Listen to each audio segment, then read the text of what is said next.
ونشهد أن لا إله إلا الله وحده لا شريك له ونشهد أن سيدنا وشفيعنا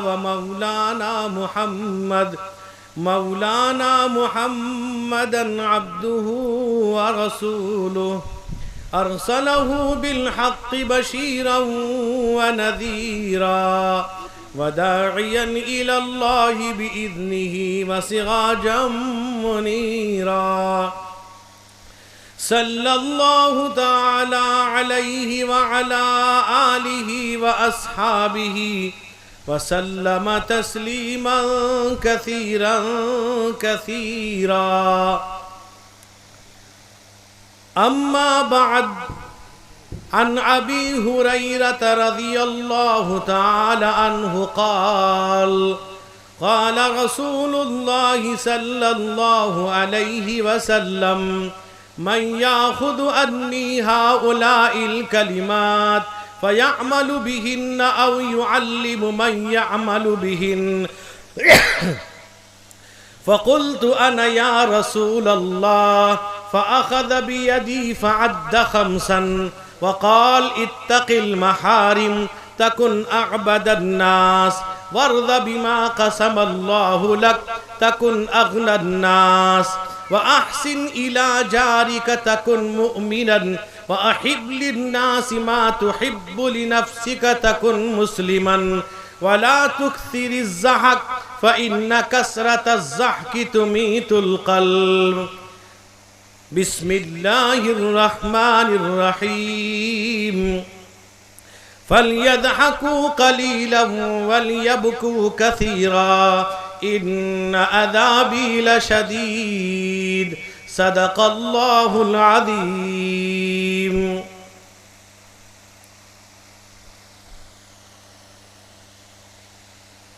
علماء کرام، معزز سامعین، میرے بزرگوں، بھائیوں، جوانوں، قابل قدر میری مائیں اور بہنیں، ابھی آپ سبھی حضرات حضرت الاستاذ حضرت علامہ مولانا الحاج قاری محمد علی صاحب قاسمی دامت برکاتہم قاضی شریعت اڑیسہ سے آپ ولولہ انگیز نصیحت آمیز خطاب سماعت کر رہے تھے.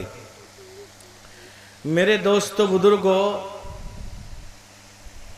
یہ دنیا میں بسنے والے سب کے سب ختم ہو جائیں گے، لیکن دین یہ قیامت تک باقی رہنے والی چیز ہے. یہ دین قیامت تک کے لیے ہے، یہ آخری دین ہے، آخری شریعت ہے. اللہ کے نبی آخری نبی ہیں، قرآن پاک آخری کتاب بھی ہے، افضل کتاب بھی ہے. یہ دین آخری بھی ہے، افضل بھی ہے. محمد الرسول اللہ آخری بھی ہیں، افضل بھی ہیں، اول بھی ہیں. تو میرے دوست بزرگوں، اللہ نے قرآن میں یہ اعلان فرمایا کہ ما آتاکم الرسول فخذوہ وما نہاکم عنہ فانتہوا، کہ میرے نبی، میرے پیغمبر جس بات کا تم کو حکم دیں اس بات کو لو، اسے اخذ کرو، اس پر عمل پیرا ہو. جن باتوں سے روک دیں، منع کر دیں، رک جاؤ. اسی کو دین کہتے ہیں، صحیح راستہ کہتے ہیں، سیدھا راستہ کہتے ہیں. میرے دوست بزرگوں، اللہ رب ذوالجلال نے تقریباً 1,24,000 پیغمبروں کو، نبیوں کو، رسولوں کو دنیا میں اللہ نے مبعوث کیا، بھیجا. لیکن اللہ نے اللہ کے حبیب محمد الرسول اللہ کو سارے نبیوں کا نبی بھی بنایا اور آخری نبی بھی بنایا. یہاں تک کہ میرے دوست بزرگوں، اللہ کے نبی حضور سید عالم محمد الرسول اللہ نے جب آپ کو اللہ نے معراج نصیب کیا اور آپ بیت المقدس تشریف لے گئے، تو وہاں پر آپ نے تمام نبیوں کی، پیغمبروں کی امامت فرمائی، اور اس کے بعد آپ اللہ کے پاس تشریف لے گئے، عرش معلیٰ گئے۔ تو اللہ کے نبی ہمیشہ آپ فکر مند رہتے تھے، اور اس بات کی فکر رہتی تھی کہ میری امت جہنم کے دہکتے ہوئے شعلوں سے، جہنم کے خطرناک آگ سے بچ جائے۔ کبھی کبھی آپ اتنا فکر مند رہتے تھے کہ حدیث میں آتا ہے کہ آپ راتوں کو روتے تھے، اور کبھی کبھی آواز اتنی بلند ہو جاتی تھی کہ اتنا تیز روتے تھے کہ بعض صحابہ دوڑ کر آتے تھے کہ رسول اللہ اس قدر رو کیوں رہے ہیں۔ میرے دوست بزرگوں، آپ کا رونا، آپ کا سب کچھ کرنا، سجدہ لمبا کرنا، اپنی امت کے لیے رونا، بے چین بے قرار ہونا، اس لیے تھا کہ میری امت جہنم کے آگ سے بچ جائے اور ابد الآباد کی زندگی جنت میں گزارے۔ آپ ہمیشہ اسی فکر میں لگے رہتے تھے، یہاں تک کہ اللہ کے نبی نے جب اعلان کیا ابو قبیس کی پہاڑی پر کھڑے ہو کر، آپ نے سارے قبائل کو پکارا، آواز لگائی۔ اس وقت جب سارے قبیلے والے تشریف لے آئے تو اللہ کے نبی نے اس پہاڑی پر، حدیث میں آتا ہے کہ اول جبل عُضِیَ فی الارض، زمین پر سب سے پہلا جو پہاڑ رکھا گیا ہے، اسی پہاڑ پر اللہ کے نبی کھڑے ہو کر اعلان کر رہے ہیں۔ سارے قبیلے والے جمع ہو گئے۔ آپ نے کہا کہ یا ایھا الناس قولوا لا الہ الا اللہ تفلحوا، اے لوگوں اگر تم لا الہ الا اللہ کہہ دو گے تو کامیاب ہو جاؤ گے، اللہ تمہیں نجات دے گا، جنت حاصل کر لو گے۔ تو اس وقت ابو لہب جو آپ کا چچا ہے، اس نے گالیاں دینا شروع کر دیا اور کہا کہ تباً لک یا محمد الہذا جمعتنا، اے محمد صلی اللہ علیہ وسلم تیری بربادی ہو، ہلاکت ہو، کیا تو نے ہمیں اسی لیے جمع کیا تھا کہ ہمارے باپ دادا کی دین کو غلط بتاتا ہے اور اس بن دیکھے خدا جو نظر نہیں آنے والا اس کی بات کرتا ہے، اپنے آپ کو اس اللہ کا پیغمبر رسول بتاتا ہے، اور جو اس پر قرآن اترا اس کو اللہ کی کتاب بتاتا ہے۔ تو قرآن نے بھی اس کا جواب دیا کہ تبت یدا ابی لہب وتب، قرآن نے کہا کہ ابو لہب کے ہاتھ برباد ہو جائیں، خاک آلود ہوں، ابو لہب کے ہاتھ تباہ ہو جائیں، یعنی ابو لہب کی بربادی کا، تباہی کا، اس کے جہنمی ہونے کا قرآن نے اعلان کیا۔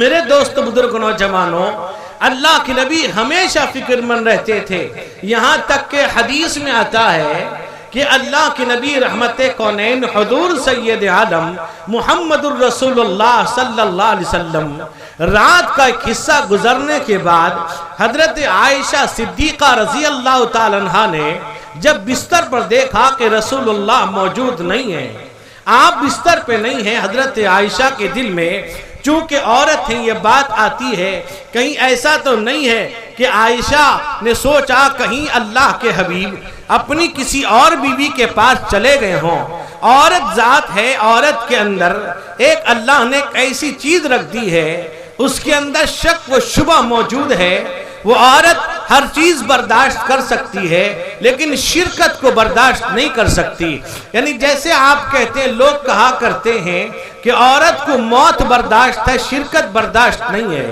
حضرت عائشہ صدیقہ رضی اللہ تعالیٰ عنہا نے رسول اللہ کو تلاش کیا، موجود نہیں ہے۔ وہ گھبرا کر کے حجرہ سے نکلتی ہیں، نکلنے کے بعد جب دوڑتی ہیں جنت البقیع کے قریب پہنچتی ہیں تو انہوں نے دیکھا کہ رسول اللہ صلی اللہ علیہ وسلم جنت البقیع میں کھڑے ہو کر آپ رو رو کر پوری امت کے لیے، قیامت تک آنے والی امت کے لیے دعائیں مانگ رہے ہیں۔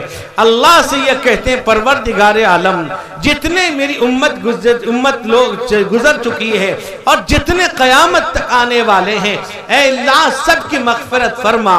حضرت عائشہ کو گھبراہٹ ہوئی کہ میرے دل میں کیوں یہ بات آ گئی، رسول اللہ تو امت کی فکر میں کھڑے ہیں، دعا کر رہے ہیں۔ رحمت کونین حضور محمد الرسول اللہ صلی اللہ علیہ وسلم، کبھی آپ تنہائی میں بیٹھے ہوئے ہیں اور آپ رو رہے ہیں، اے اللہ میری امت، یہاں تک کہ آپ کو میرے دوست بزرگوں، آپ جب عرش معلی پر گئے ہیں، اللہ رب ذوالجلال نے جب آپ کو نماز کا تحفہ دیا ہے، اس وقت بھی آپ کے ایک فکر تھی، اے اللہ میری امت کا کیا حل ہوگا، میری امت، اپنی امت کے فکر میں آپ تھے۔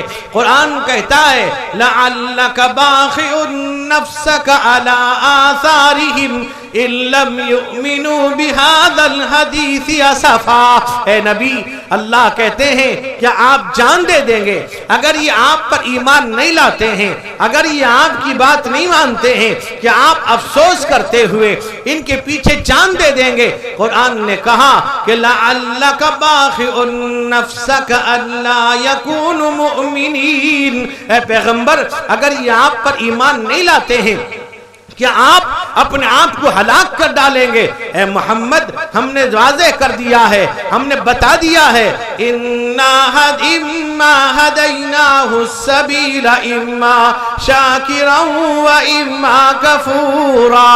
ہم نے راستے بتلا دیے ہیں، ایک راستہ ہدایت کا ہے، ایک راستہ نافرمانوں کا ہے۔ اگر راستہ ہدایت پہ چلو گے، قرآن یہ کہتا ہے اگر نافرمانی کرو گے، إِنَّا أَعْتَدْنَا لِلْكَافِرِينَ سَلَاسِلَ وَأَغْلَالًا وَسَعِيرًا۔ قرآن کہتا ہے اگر یہ نافرمانی کریں گے، اللہ کہتے ہیں ان کے لیے طوق اور زنجیر جہنم تیار ہے۔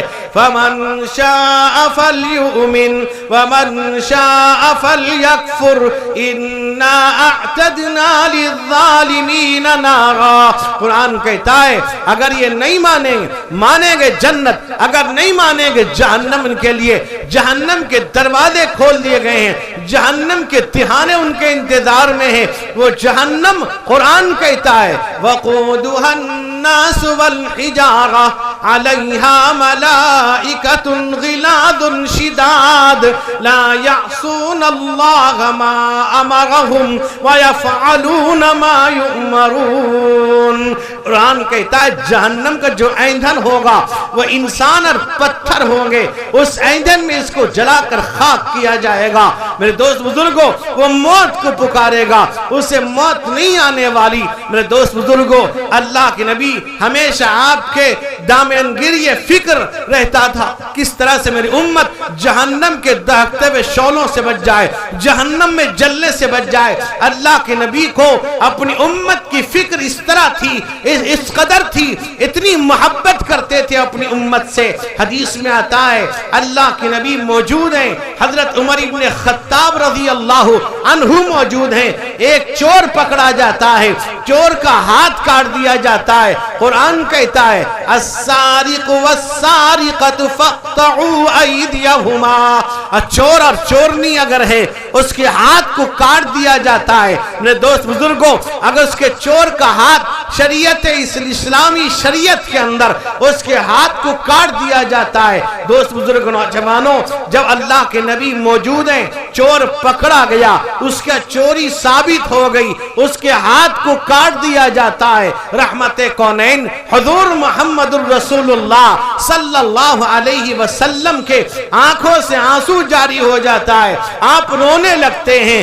آپ کا رونا دیکھ کر حضرت عمر ابن خطاب کہتے ہیں کہ یا رسول اللہ آپ روتے کیوں ہیں؟ یہ تو چور ہے، اس چور کی وجہ سے آپ کی آنکھوں پر آنسو ہے۔ اللہ کے نبی نے کہا اے عمر تمہاری نگاہ یہ دیکھ رہی ہے یہ چور ہے لیکن میری نگاہ دیکھ رہی ہے یہ میرا امتی ہے.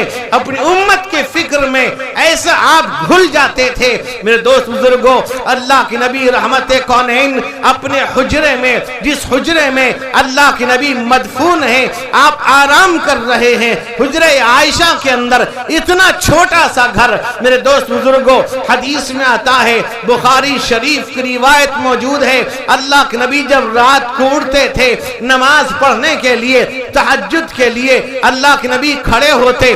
اتنا چھوٹا گھر تھا. حضرت عائشہ کہتی ہیں کہ میں سوئی رہتی تھی کہ مادہ رجلیہا الی القبلہ میں اپنے پیر کو رسول اللہ کے سامنے میرا پیر ہوتا تھا. اللہ کے نبی نماز میں کھڑے ہوتے فَإِذَا سَجَدَ فَغَمَزَنِي فَقَبَزْتُهَا. اللہ کے نبی جب سجدہ کرتے تھے ذرا سے ہاتھ مجھے لگا دیتے تھے. جب ہاتھ لگاتے تھے وہ پیر کو سکیڑ لیتی. نبی کریم سجدہ کرتے آپ جب اٹھتے پھر نیند کی حالت میں پیر پھیلا دیا کرتی. چھوٹا گھر ہے حجرہ عائشہ ہے. حضرت عائشہ کہتی ہے اس تنگ گھر کے اندر رسول اللہ زندگی گزار رہے ہیں رات کو کھڑے ہوئے ہیں. آپ کو فکر ہے کہ میری امت کیسے جہنم سے بچ جائے. میرے دوست بزرگوں یہاں تک کہ قرآن پاک کے اندر ایک سورت نازل ہوتی ہے. اللہ کی نبی مکے کے سرداروں کو مکے کے رؤساء کو قریش مکہ کو آپ نے بلایا. آپ ان کو دین کی دعوت دیتے ہیں ایمان کی تلقین کرتے ہیں ایمان کو سمجھاتے ہیں دین کو سمجھا رہے تھے. اسی وقت ایک صحابی ہیں حضرت عبداللہ ابن ام مکتوم رضی اللہ عنہ. یہ نابینا صحابی تھے. یہ وہ صحابی ہیں جو ایک زمانے تک مکہ مکرمہ زادہ اللہ شرفاً عظمتاً میں مؤذن رہے ہیں. حضرت بلال حبشی رضی اللہ عنہ یہ تو مؤذن رسول اللہ تھے. یہ رسول اللہ کے مؤذن تھے. اگر رسول اللہ مکے میں ہے بلال اذان دے رہے ہیں. رسول اللہ یمن میں ہے بلال اذان دے رہے ہیں. رسول اللہ شام میں ہے بلال اذان دے رہے ہیں. آپ سفر میں ہیں بلال اذان دے رہے ہیں. آپ مدینہ میں ہیں بلال اذان دے رہے ہیں. مکے کے جو مؤذن تھے ایک صحابی تھے حضرت ابو محذورہ رضی اللہ عنہ تھے اور حضرت عبداللہ ابن مکتوم تھے. یہ نابینا تھے اندھے صحابی تھے. رسول اللہ کے پاس آتے ہیں. آنے کے بعد آپ سے کچھ سوال کرتے ہیں. یا تو یہ ہے کوئی مسئلہ پوچھ رہے تھے یا قرآن پاک کی کسی آیت کو کس طرح سے پڑھا جائے گا پوچھ رہے تھے. اللہ کے نبی ان سرداران مکہ جو کافر تھے مشرک تھے آپ ان کو تلقین کر رہے تھے. آپ ان کو دین کی دعوت دے رہے تھے. حضرت عبداللہ ابن مکتوم کا اس وقت آنا آپ کو اچھا نہیں لگا. آپ کے چہرے پر ناگواری کے آثار ظاہر ہو گئے. میرے دوست بزرگوں اللہ نے قرآن میں کہا عبس وتولى ان جاءه الاعمى وما يدريك لعله يزكى او يذكر فتنفعه الذكرى اما من استغنى فانت له تصدى. اللہ قرآن میں کہتے ہیں اے پیغمبر آپ نے اپنے چہرے کو کیوں ناگواری کے آثار آپ کے چہرے پر آ گئے.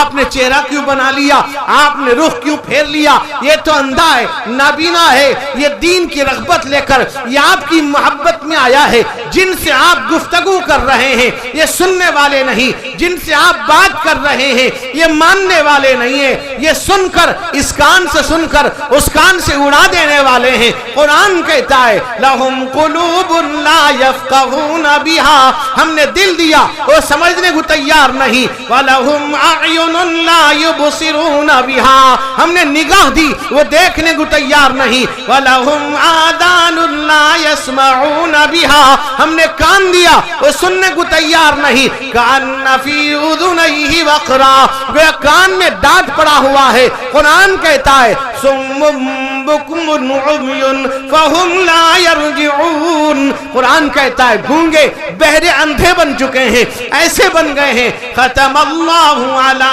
قلوبہم وعلی سمعہم وعلی ابصارہم غشاوہ ولہم عذاب عظیم. قرآن کہتا ہے ان کے دل پر مہر لگا دیا گیا ہے، آنکھوں پر پردہ ہے، نگاہوں پر پردہ ڈال دیا ہے، کان کو بند کر چکے ہیں. یہ سننے کو نہیں، یہ سننا نہیں چاہتے، دیکھنا نہیں چاہتے، سمجھنا نہیں چاہتے. بزرگوں ان کے سامنے ساری چیزیں آشکارا ہیں، ان کے سامنے ساری چیزیں ہیں، ان کو معلوم ہے، لیکن وہ ایمان لانے والے نہیں ہیں. اللہ کے نبی کو اللہ نے کہا کہ ایسا آپ کو نہیں کرنا چاہیے. یہ آپ کے پاس آیا ہے، یہ آپ کا دیوانہ ہے، یہ دین سے محبت کے لیے آیا. انہیں دوست رسول اللہ کو اتنی فکر ہے. نوجوانوں آج اللہ کے نبی کے طریقے کو ہم چھوڑے ہوئے ہیں. اللہ کے نبی چاہتے ہیں میری امت جہنم سے بچ جائے. آپ ہر آن کوشش کرتے تھے کہ جہنم سے کیسے بچا لیا جائے. آپ ہر ممکن کوشش کرتے تھے کہ جہنم سے کیسے بچ جائیں. اس لیے کہ میرے دوست بزرگوں ہم سنتے ہیں کہ جہنم کے بارے میں قرآن جب کہتا ہے اتنا خطرناک ہے جہنم. قرآن کہتا ہے تکاد تمیز من الغیظ کلما القی فیہا فوج سألہم خزنتها الم یأتکم نذیر. قرآن کہتا ہے وہ جہنم ایسا ہوگا قیامت کے دن جوش کے مارے پھٹ جائے گی. اتنا خطرناک جہنم. جہنم کو 70,000 زنجیروں سے جکڑا گیا ہے. ایک زنجیر کو 70,000 فرشتے پکڑے ہوئے ہیں. وہ جہنم جوش مارے گی، ٹوٹے گی. میرے دوست بزرگوں جب اس کا داروغہ یہ کہے گا کہ تم جہنم میں ڈال دیے گئے، کیا تمہارے پاس کوئی بتانے والا، تمہیں کوئی سمجھانے والا، تمہیں کوئی ڈرانے والا نہیں آیا؟ وہ کہے گا آیا، ہم نے اس کو جھٹلایا، ہم نے اس کی بات کا انکار کر دیا. میرے دوست بزرگ نوجوانوں یاد رکھو جہنم سے بچنے کی تدبیر، جہنم سے آدمی بچے. قرآن کہتا ہے یا ایھا الذین آمنوا قوا انفسکم واہلیکم نارا.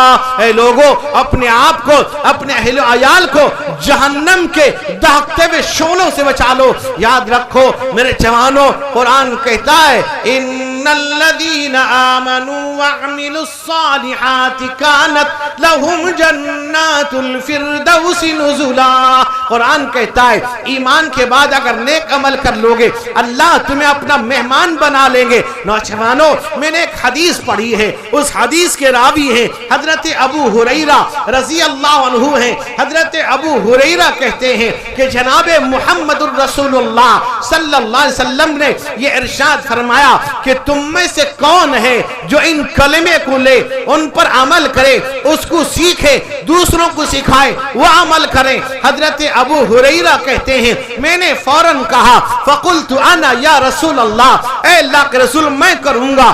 اللہ کے نبی نے حضرت ابو ہریرہ کا ہاتھ پکڑا، آپ نے 5 کلمے گنایا، آپ نے 5 کلموں کو بتلا دیا.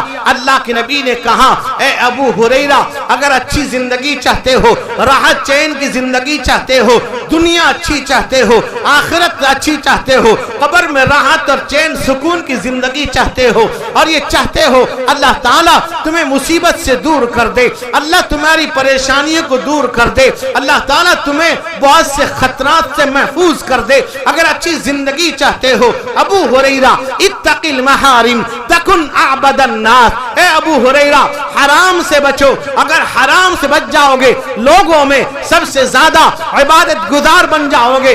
آدمی نمازیں پڑھتا ہے، روزہ رکھتا ہے، زکوٰۃ دیتا ہے، حج کرتا ہے، ذکر کرتا ہے، تلاوت کرتا ہے، اللہ اللہ کرتا ہے، صبح شام اللہ کو پکارتا ہے، ذکر میں ہے، تلاوت میں ہے، روزے میں ہے، نماز میں ہے، لیکن حرام سے نہیں بچتا. میرے دوست بزرگوں اس کی ساری عبادتیں اکارت ہو جائیں گی. لوگوں میں ہو سکتا ہے لوگ اسے بڑا اچھا سمجھیں، ہو سکتا ہے لوگ اسے عبادت عبادت گزار سمجھے، ہو سکتا ہے لوگ اس کو اللہ والا سمجھے۔ اللہ کے نبی کے یہاں اللہ کے دربار میں وہ اللہ کا بندہ وہ دھوکے باز ہے، وہ فریبی ہے، وہ ریاکار مکار ہے۔ اللہ کے نبی کہتے ہیں اگر عبادت گزار بننا چاہتا ہے حرام سے بچ جا، ہر چیز میں، کھانے میں، پینے میں، لین دین میں، معاملات میں، گھریلوی زندگی کے اندر، آپسی معاملات کے اندر، کسی کے ساتھ بھی ہو، کسی معاملے میں ہو، حرام سے بچ جا۔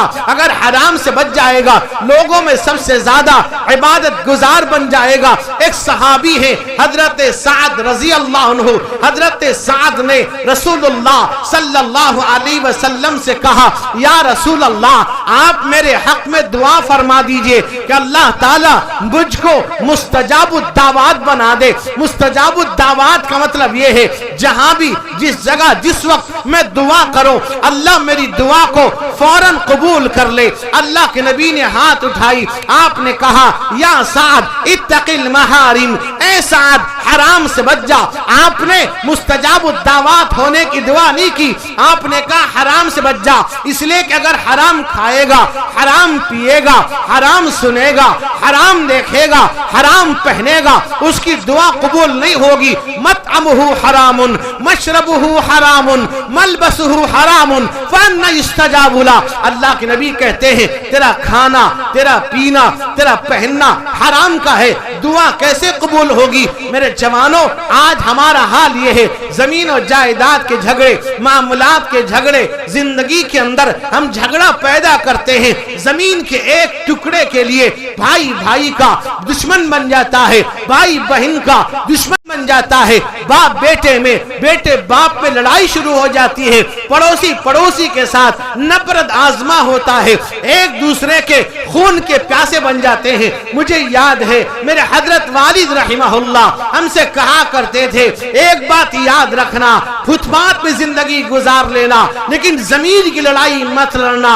یاد رکھو زمین کا کوئی مالک نہیں ہوا کرتا، اللہ نے اسے رہنے کے لیے دیا ہے۔ اگر زمین کا مالک ہے، مرنے والا جا رہا ہے، زمین لے کر نہیں جاتا۔ اگر مرنے والا جو وہ کہاں چلا گیا، جو یہ کہتا تھا یہ میری زمین ہے، انگلیاں بڑھا بڑھا کے کہتا تھا یہ زمین میری ہے، یہ جائیداد میری ہے، یہ خزانہ میرا ہے، یہ دولت میں نے کمایا ہے، کہاں گیا؟ نہ ہو مغرور دولت کے نشے میں اے میرے بھائی، نہ ہو مغرور دولت کے نشے میں اے میرے بھائی، نہیں رہتی کسی کے پاس دولت آنی جانی ہے، نہیں رہتی کسی کے پاس دولت آنی جانی ہے۔ بظاہر تو یہ دنیا خوبصورت ہے، سہانی ہے، بقا اس کو نہیں حاصل،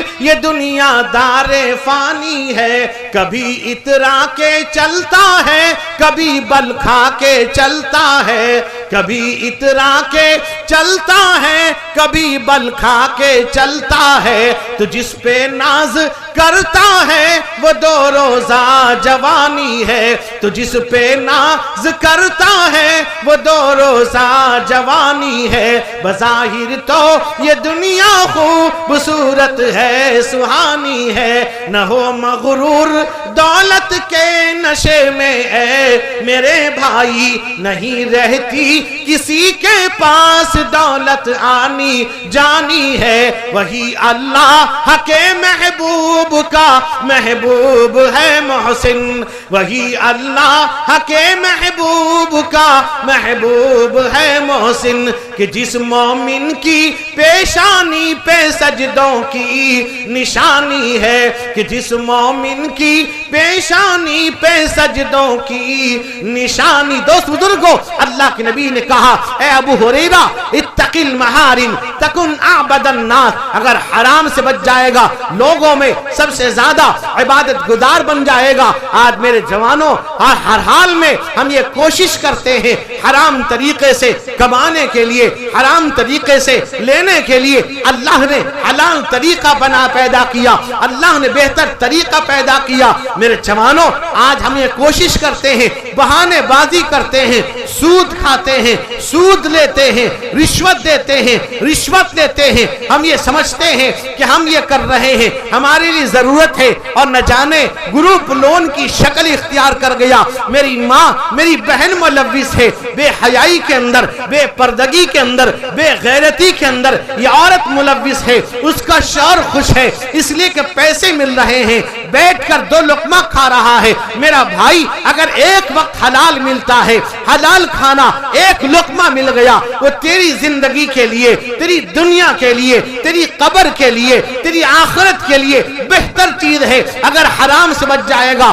یاد رکھ اللہ دعا بھی قبول کریں گے، اللہ زندگی بھی اچھی دیں گے، قبر میں راحت عطا کریں گے، آخرت کی زندگی سب سے بہتر ہوگی۔ اللہ کے نبی نے کہا ابو ہریرہ اتق المحارم تکن عبد الناس، حرام سے بچ جا، معاملات میں، ہر چیز میں، زندگی گزارنے کے اندر، گھریلوی زندگی کے اندر آج گھریلوی زندگی زہر آلود بن چکے ہیں، میاں بیوی کے جھگڑے ہو رہے ہیں، اولاد ہونے کے باوجود بھی آپس کے اندر تفرقہ ہوتا ہے، آپس کے اندر جدائی کر دی جاتی ہے۔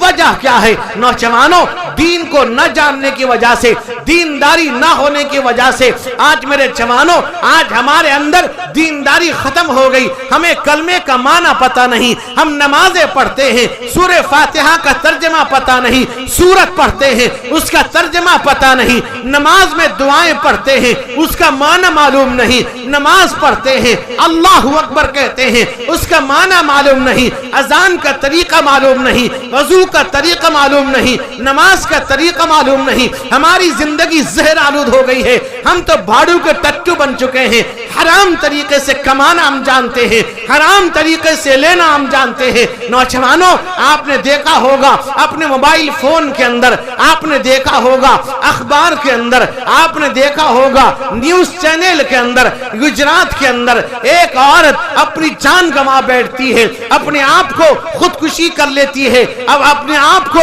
موت کے حوالے کر دیتی ہے، اپنے آپ کو پانی کے حوالے کر دیتی ہے، اپنے آپ کو، اپنی زندگی کو وہ یہ سمجھتی ہے میری زندگی اب کی زہر آلود بن چکی ہے۔ وجہ کیا ہے؟ یہ میرا جوان لٹیرا بن چکا ہے، میرا جوان لالچی بن چکا ہے، میرا جوان حرام کھانے پہ تلا ہوا ہے، میرا جوان حرام لینے پہ تلا ہوا ہے، میرا جوان حرام کاری پہ تلا ہوا ہے۔ نوجوانوں آج بتاؤ اس کا جواب کون دے گا؟ نوجوانوں بتاؤ جس نے اپنے آپ کو غرقاب کر لیا، اپنے آپ کو موت کے حوالے کر لیا، اس کا جواب کون دے گا؟ آج تمہارے گھروں میں دینداری نہیں، تم منگوڑے بھکاری بن چکے ہو، تمہاری شادی ہو رہی ہے، نکاح سنت سمجھ کے کرتے ہو، سنت طریقے پہ نہیں کر پاتے ہو، فضول خرچیاں کرتے ہو، شیطانی زندگی گزارتے ہو، شیطانی عمل کر رہے ہو۔ نوجوانوں ڈیمانڈ کرتے ہو، مانگ کر لیتے ہو، بھکاری بنتے ہو، گزیٹڈ لٹیرے بن جاتے ہو۔ نوجوانوں آج تمہیں جواب دینا ہوگا اس پروردگار کے سامنے۔ اس عورت نے اپنے آپ کو حوالے کر دیا، موت کے حوالے کر دیا، اپنی زندگی کو پانی کے حوالے کر دیا۔ وجہ تم تھے، وجہ نوجوان تھا، وجہ مرد تھا۔ تمہیں اللہ نے قوام بنایا ہے، اللہ نے تمہیں زندگی دی ہے، عورت کی زندگی، عورت کی صحیح زندگی کو گزارنے کے لیے بنایا ہے، ازدواجی زندگی کو بہتر بنانے کے لیے کیا ہے۔ شریک حیات کے ساتھ، شریک زندگی کے ساتھ نرمی برتنے کو کہا گیا ہے۔ ظلم کرتے ہو، زیادتی کرتے ہو، زد و کوب کرتے ہو، مارتے ہو۔ حدیث میں آتا ہے ایک صحابی ہے حضرت انجشہ رضی اللہ تعالیٰ عنہ، اپنی بیوی کو کسی بات پر تماچا لگا دیتے ہیں۔ اللہ کے نبی نے کہا یا انجشہ هل ضربت امرأتک، اے انجشہ اپنی بیوی کو مارتا ہے۔ میرے دوست بزرگوں، وہ نوجوان جو بیوی پر ہاتھ چلاتا ہے، وہ جوان جو بیوی کو گالی دیتا ہے، وہ جوان جو بیوی سے جھگڑا کرتا ہے، اس کے اندر 2 بیماریاں ہو سکتی ہیں، یا بیوی کے حق میں کمزور ہے، یا دوسری جگہ تاک جھاک کرتا ہے، یا وہ حرام خوری کے اندر مبتلا ہے، حرام کاری مبتلا ہے۔ ورنہ ایسا انسان بیوی پہ ہاتھ نہیں اٹھا سکتا۔ حرام کاری کے اندر، حرام خوری کے اندر مبتلا شخص بیوی پر ہاتھ اٹھا سکتا ہے، ظلم کر سکتا ہے۔ ظلم کرنے والوں یاد رکھو، اللہ رب ذوالجلال کہتے ہیں جہاں ظلم ہوتا ہے وہاں پر روشنی ہوتی۔ اللہ ظالموں کا ساتھ نہیں دیتا، اللہ ظالموں کے ساتھ وہی معاملہ کرے گا اللہ جو مشرکوں کے ساتھ کرتا ہے۔ میرے جوانوں آج تمہیں کیا ہوا؟ تمہیں مانگ کے لاتے ہو، تمہیں شرم نہیں آتی؟ تم اتنے بے حیا بے غیرت بن گئے. آج تمہیں پتا ہے ہزار لڑکیاں اب اس جگہ پہ کھڑی ہوئی ہیں, ہزار لڑکیاں اسی راستے پر کھڑی ہوئی ہیں. کوئی شراب, کوئی ہلاک کرنے کے در پہ ہے, کوئی زہر کھانے جا رہی ہے, کوئی ڈوبنے جا رہی ہے. نوجوانوں, ڈیمانڈ مانگنے والے ڈوب مرو, تمہیں ہلاکت آ کے تمہیں تباہ کر ڈالے. تمہیں شرم نہیں آتی مانگتے ہوئے, ڈیمانڈ لیتے ہو بے حیا بے غیرت بن کر, لوٹیرے بن کر, اور ناجائز طریقے سے اس کے باپ سے مال حاصل کرتے ہو. جوان, واقعات میں لکھا ایک جگہ جب باپ ماں اپنی بیٹی کو رخصت کر رہے تھے, بیٹی رو رہی تھی, باپ ماں بھی رو رہے تھے. باپ نے کہا بیٹی اب دوبارہ گھر کا رخ مت کرنا, اس لیے کہ ہم نے تیری شادی کے لیے اپنے گھر کو بیچ دیا ہے. میرے جوانوں یاد رکھو, وہ عائشہ جیسی بہن وہ پانی کے اندر چلی گئی, بتاؤ وہ قطرہ جواب دے گا اللہ کے دربار میں. اے نوجوانوں, تمہاری وجہ سے آج یہ عورت عائشہ اپنے آپ کو پانی کے حوالے کر رہی ہے. میرے بھائیوں, حرام سے بچو, اپنی زندگی کو بہتر بناؤ. اللہ تعالی, حدیث لمبی ہے, بات زیادہ لمبی ہو جائے گی. ایک جگہ سے بیان کر کے بھی آیا ہوں, پھر مسلسل بیان بھی ہے, ایک دن بھی خالی نہیں ہے. اس لیے دعا کیجئے اللہ تعالیٰ ہم جتنی بات سنے ہیں اللہ مجھ کو بھی آپ کو بھی عمل کرنے کی توفیق عطا فرمائے, اور اللہ ہمیں نماز کا پابند بنائے, اللہ ہمیں تلاوت کا پابند بنائے, گھروں میں قرآن پڑھنے کا ماحول بنائے, نماز کا خاص اہتمام کریں, اور جھگڑے سے بچیں, آپس میں اتحاد پیدا کریں, ایک دوسرے کا تعاون کریں, اور حرام کاری حرام خوری سے بچیں. وآخر دعوانا الحمدللہ رب العالمین. الحمدللہ الذی ہدانا لہذا وما کننا لنہتدی لولا ان ہدانا اللہ وإلہکم الہ واحد لا الہ الا هو الرحمن الرحیم. علیہ توکلت وهو رب العرش العظیم هو الاول والآخر والظاہر والباطن وهو بكل شیء علیم. اللہم انک عفو کریم تحب العفو فاعف عنا. اللہم صل علی محمد بعدد کل داء ودواء وبارک وسلم. اللہم صل علی سیدنا محمد وعلی آل سیدنا محمد صلاة تنجینا بها من جمیع الاحوال والآفات وتغزی لنا بها جمیع الحاجات وتطہرنا بها من جمیع السیئات وترفعنا بها عندك على الدرجات وتبلغنا بها أقصى الغايات من جميع الخيرات في الحياة بعد الممات إنك على كل شيء قدير. يا رافع الدرجات, يا دافع البليات, يا كافي المهمات, يا قاضي الحاجات, يا حل المشكلات. أغثنا أغثنا أغثنا يا إلهي إن عبادك المذنبون نستغفرك ونتوب إليك. اے اللہ ہم سب کے گناہوں کو معاف فرما دیجئے. اے اللہ اس جلسے کو قبول فرما لیجئے. جلسہ کرنے کرانے سننے سنانے والوں کو قبول فرما لیجئے. سب کو نماز کا پابند بنا دیجئے. گھر والوں نے جس مقصد کے تحت جلسہ منعقد کیا مولا اس مقصد میں کامیابی عطا فرما دیجئے. گھر والوں کو نماز کا پابند بنا دیجئے. اے اللہ اس محلے کی حفاظت فرما لیجئے. محلے والوں کو نماز کا پابند بنا دیجئے. اے اللہ ان کے مرحومین, اس محلے کے اور ہم سب کے تمام مرحومین کی مغفرت فرما دیجئے. اے اللہ ہم سب کے جان مال عزت آبرو ایمان کی حفاظت فرما لیجئے. اے پروردگار, اے رب العالمین, 12 تاریخ کو اے اللہ جو سبلنگ میں حضرت مولانا جلال صاحب امیر شیخ ثالث رحمہ اللہ کی یاد میں ایک جلسہ ہونے جا رہا ہے, جس میں زیغم اہل سنت خانوادہ مدنی کا عظیم چشم چراغ حضرت مولانا سید اشہد رشیدی صاحب مدنی دامت برکاتہم تشریف لا رہے. مولا حضرت کے آنے کو قبول فرما لیجئے. اے اللہ اس جلسے کو کامیاب فرما دیجئے. ہم سب کو شریک ہو کر اس جلسے میں شریک ہو کر جلسہ سننے اس پر عمل کرنے کی توفیق عطا فرما دیجئے. اے اللہ ہم سب کی حفاظت فرما لیجئے. ہمارے بیوی بچوں کو دیندار بنا دیجئے. تمام مدارس مساجد خانقاہ تبلیغی جماعت کی حفاظت فرما لیجئے. اے پروردگار سب کو متحد فرما دیجئے. مکہ مدینہ بیت المقدس کی حفاظت فرما لیجئے. دارالعلوم دیوبند جمعیت علماء ہند مرکز نظام الدین کی حفاظت فرما لیجئے. سب کے اندر اتحاد پیدا فرما دیجئے. ہم سب کو مہلک اور دائمی امراض سے محفوظ فرما لیجئے. اے اللہ ہم سب کو حرام کاری حرام خوری سے بچا لیجئے. حرام دیکھنے حرام سننے سے بچا لیجئے. حرام کہنے حرام کھانے سے بچا لیجئے. اے اللہ اپنے حبیب جناب محمد الرسول اللہ صلی اللہ علیہ وسلم کے صدقے اور اپنے فضل و کرم سے ہم سب کی دعاؤں کو قبول فرما لیجئے. سبحان ربک رب العزت عما یصفون وسلام علی المرسلین والحمد للہ رب العالمین برحمتک. سبلنگ میں حضرت مولانا جلال صاحب کی یاد میں ایک بہت بڑا جلسہ ہونے جا رہا 12 تاریخ کو مغرب بعد جلسہ شروع ہوگا 10 بجے حضرت کی دعا پر ختم ہے اور سارے سامعین کے لیے کھانے کا بھی انتظام ہے دعا کہ اللہ قبول فرمائے